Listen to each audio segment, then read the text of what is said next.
Good morning. I'm Jennifer Beckman from the IMF Communications Department, and I'm speaking this morning with John Bluedorn of the IMF Research Department. John co-led a team who have written a report on making economies more resilient to downturns. And of course, with the COVID-19 pandemic, we're going through the Great Lockdown, the biggest downturn since the Great Depression. So a key question for policymakers is how to make their economies more resilient to downturns like this. And John has some charts to lead us through his research. But John, maybe you could start with this point.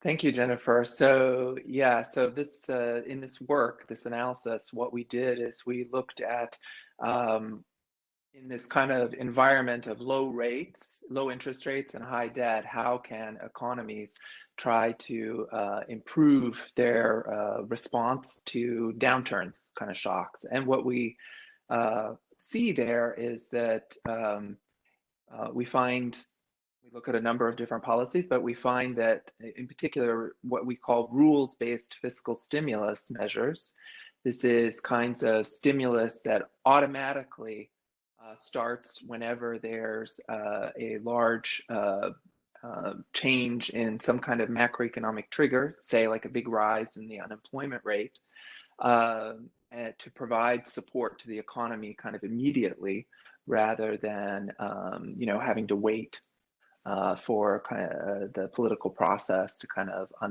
figure out exactly what the right response is. And what we see with that rules-based fiscal stimulus is that measures like targeted cash transfers to, say, low-income or liquidity-constrained households, and also things like shovel-ready public investment are a couple of the tools that can be used in such a kind of rules-based fiscal stimulus that are very effective. So, John, what do you find works in this low interest rate, high debt environment? So we kind of try to provide an overview of monetary policy and fiscal policy. In monetary policy, we find that even though interest rates are low, we do a review of the literature and we see that there's still options for tools to use, such as forward guidance, large-scale asset purchases, or even, say, negative interest rates at the central bank. And all of those are being used right now in response to the pandemic. That said, there's still concerns that monetary policy alone is not going to be enough when you're in this really low interest rate environment. And so fiscal policy is going to play an important role too. And that's what we find is that fiscal policy can be extremely powerful, essentially, in this environment. So we start trying to unpack a little bit some design possibilities for how fiscal policy should be deployed. And John, what kind of an impact do you find that these fiscal policies have? So what we see is that fiscal policy when rates are low, or monetary policy is basically accommodating. So if there's a negative shock and fiscal policy tries to stimulate, we find that it's extremely effective. Much more so than, say, in regular times when monetary policy may not be providing as much kind of accommodation.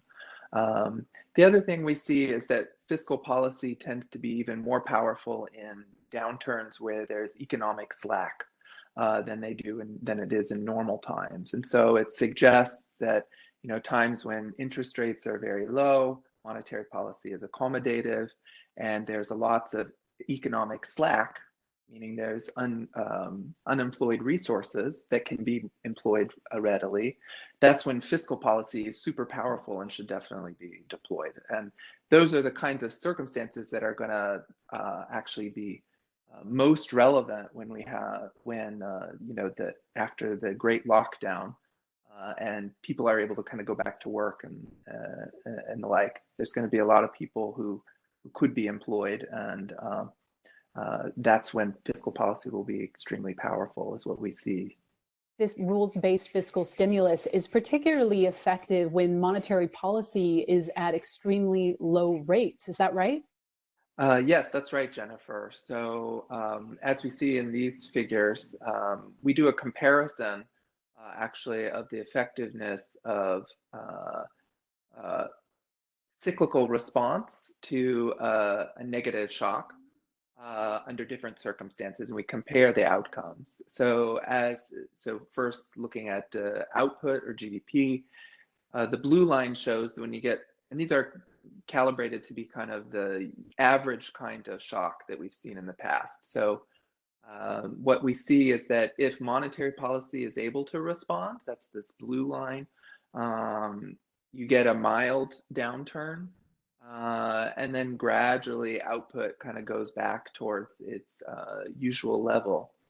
If monetary policy is unable to respond fully and fiscal policy is not operating, then you get actually quite a bad outcome. And that's shown by the red line here, where you see it goes down to about minus 5% lower output. And then it takes a long time for that to kind of come back. If instead there was in place at the effective lower bound for interest rates a rules-based fiscal stimulus that activates, as I had mentioned, when the unemployment rate rises above some trigger, we see that we can get almost back to the blue line. That's the gold line here. And basically that fiscal policy can provide the counter-cyclical offset to the negative shock almost as well as monetary policy with the rules-based fiscal stimulus. And it comes in the next chart. What you see is that the fiscal deficit does tend to rise, meaning that you're having to borrow to support this fiscal stimulus. That's the gold line rises, and initially it rises more than we see if there weren't such rules-based fiscal stimulus. Why does the red line rise? Well, it's because GDP has declined, and so the fiscal deficit relative to GDP still will go up some, and that's what we see in the red line. But kind of a key finding here is that by having a strong countercyclical fiscal policy response, seen in this next chart about debt, you see that actually debt does not rise as much as it does if you actually don't do the countercyclical fiscal response. And the reason for that is that the GDP dynamics are so bad when you don't do countercyclical policies, and in particular this rules-based fiscal stimulus is not there, and monetary policy is also not able to respond as effectively. In that case, the debt dynamics are bad because the output dynamics are very bad.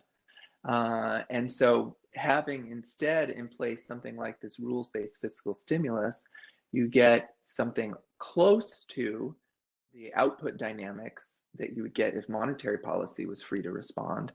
And there is some fiscal cost. Debt does rise, but it actually rises less than it would, debt to GDP, I should say, rises less than it would if you weren't doing the fiscal policy response. And that's such an important point, because now as we're going through the great lockdown, we're seeing the unemployment rates in countries rising so much, and which is giving rise to so much suffering. So the question is, with these kinds of policies, can it help countries to ward off recession?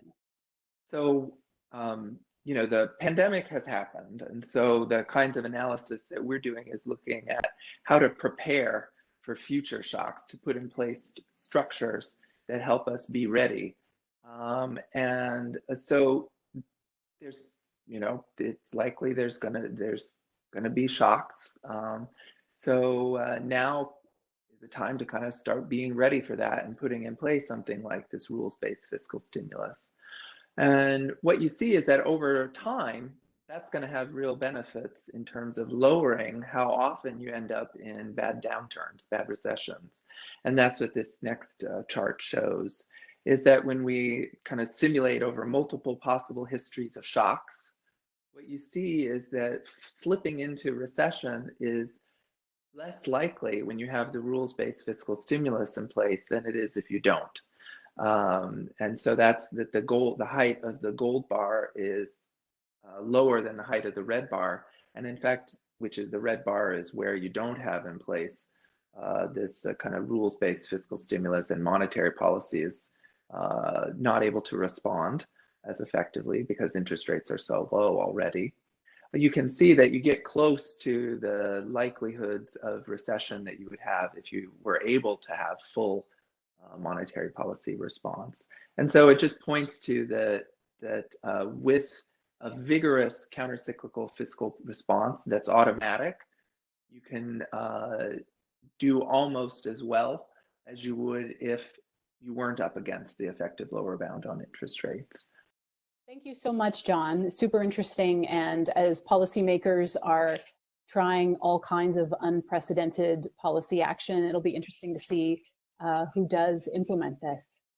Thank you very much, Jennifer, for the opportunity to describe some of this research, and I hope people find it useful.